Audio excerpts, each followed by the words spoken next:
Esta semana la presidenta Bachelet presentó un proyecto que pretende mejorar la institucionalidad de la libre competencia. Entre los puntos más importantes, la mandataria propone penas de presidio que van entre 5 años y un día hasta 10 años, entre otras. Queremos analizar esta iniciativa. Ya nos acompaña el abogado Radoslav de Polo, ex ministro titular del Tribunal de Defensa de la Libre Competencia. Gracias por estar con nosotros, abogado. Gracias por la invitación. Muy buenas tardes.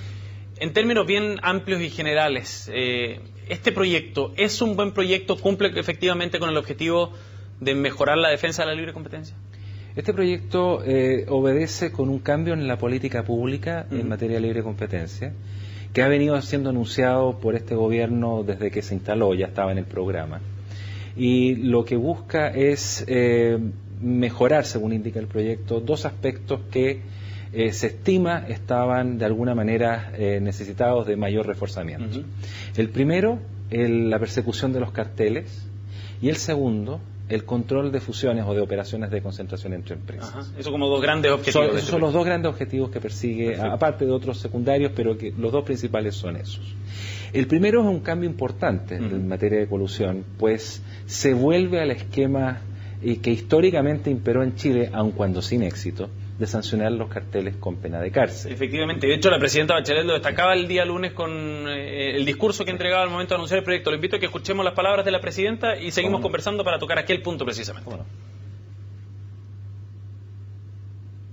Yo quiero decirlo con mucha fuerza. Sabemos que la gran mayoría de las empresas desarrolla sus prácticas competitivas dentro del marco de la legalidad y de la buena fe.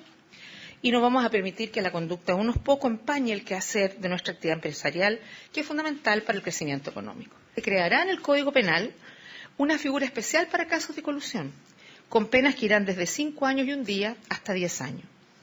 Es decir, la Fiscalía Nacional Económica podrá presentar un requerimiento ante el Tribunal de Defensa de la Libre Competencia, pero también presentar una querella ante el Juzgado de Garantía para sancionar con penas de cárcel a los responsables. Ese es como el gran titular que dejó el día lunes, ¿no? Pena de cárcel para la colusión. Sí. Me gustaría ir directo al grano en ese punto. ¿Es efectiva esa medida? ¿Es positiva o no? Mire, en el mundo de la gente que en Chile se mueve en el ámbito de la libre competencia, los técnicos en libre competencia, la cárcel como mecanismo de represión, de detección y de represión efectiva a los carteles, no es vista como el instrumento imprescindible para lograr el objetivo. Si uno ve el modelo europeo, por ejemplo, el modelo europeo no contempla sanciones de cárcel y la detección y represión de carteles mediante imposición de sanciones administrativas, principalmente multa y medidas, combinados con un sistema efectivo de delación compensada para los que participen en esos acuerdos o colusión, ha dado muy buenos resultados. Pero en Estados Unidos sí se ocupa. En Estados Unidos sí se ocupa y por lo tanto son los dos grandes sistemas que están imperando en el mundo. Perfecto. Son las dos grandes tendencias. Claro, eso es lo que está en el mercado, por decirlo de alguna manera, o un sistema o el otro.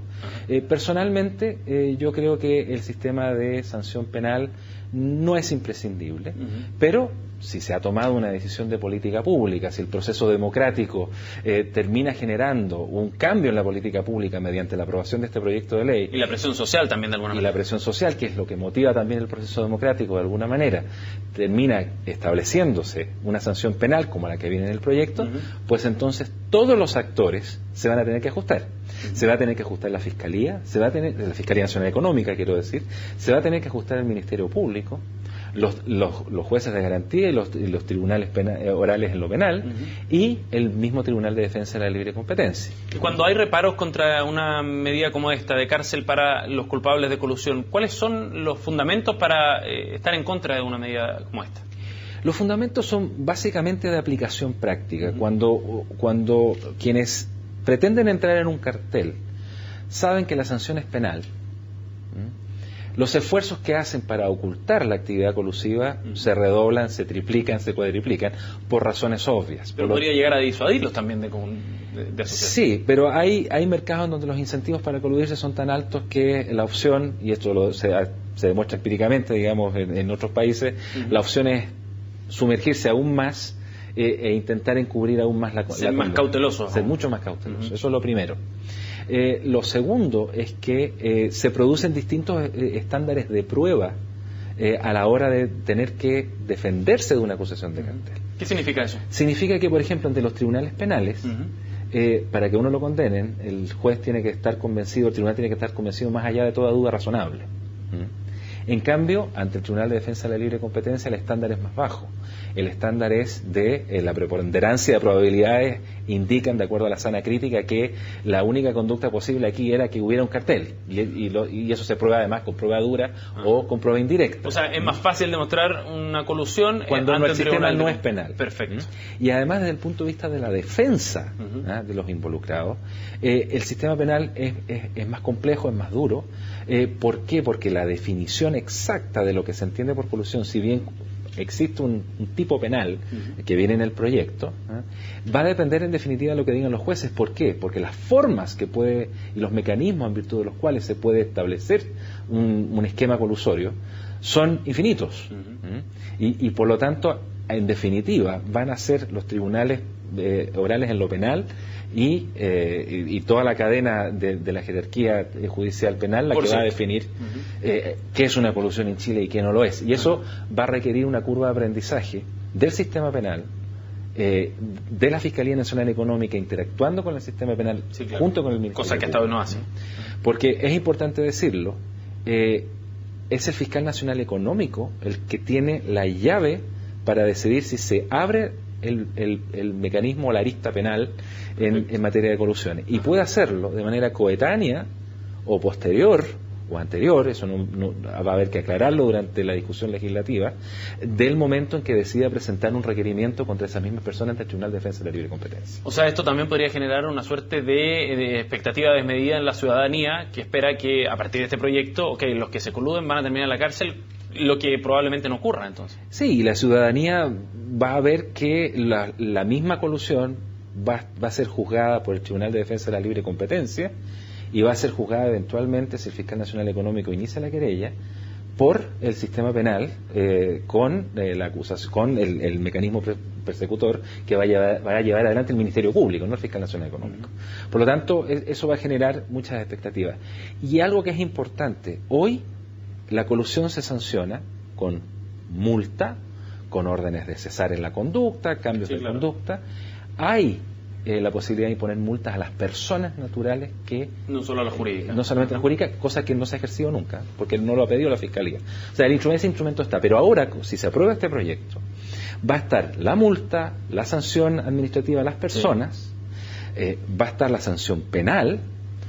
No está resuelto el tema de la responsabilidad penal de la persona jurídica, que eventualmente podría entrar en juego, y además se consagra la posibilidad de las acciones de clase para perseguir los perjuicios por todos aquellos que eventualmente han sido perjudicados patrimonialmente por los efectos del cartel. Entonces, el rango de riesgos a los que se enfrentan quienes se coluden se multiplica y se dificulta porque la defensa se complejiza, porque está en varios frentes. Radoslav, en otro de los puntos que tú mencionabas como importante de este proyecto tiene que ver con cómo se va a proceder ahora con las fusiones y mayor control que hay al respecto. ¿Cuál es el principal cambio que va a haber? El principal cambio es actualizar a Chile a los sistemas normativos de los países más avanzados en estas materias con un estándar de OCDE, de OCDE, que es establecer un sistema de control preventivo y obligatorio de operaciones de concentración entre empresas en el mercado.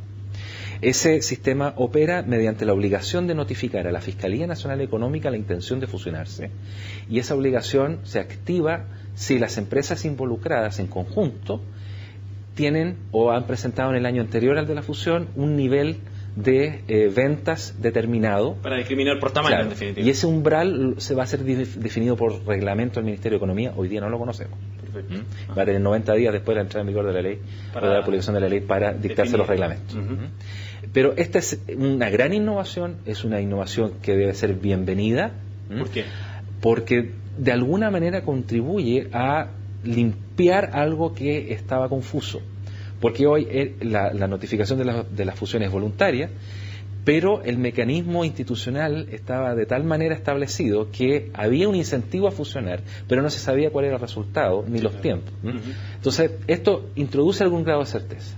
Ahora, si lo hace bien o lo hace mal, es otra materia. ¿De qué va a depender eso? Va a depender de lo que se discuta en el proyecto de ley, naturalmente, pero principalmente, si yo tuviera que establecer dos críticas en este minuto, es que el control de concentraciones con esta norma se desplaza desde el Tribunal de Defensa de la Libre Competencia a la figura del Fiscal Nacional Económico. Ajá, que adquiere más poder. Que adquiere más poder por una razón muy simple.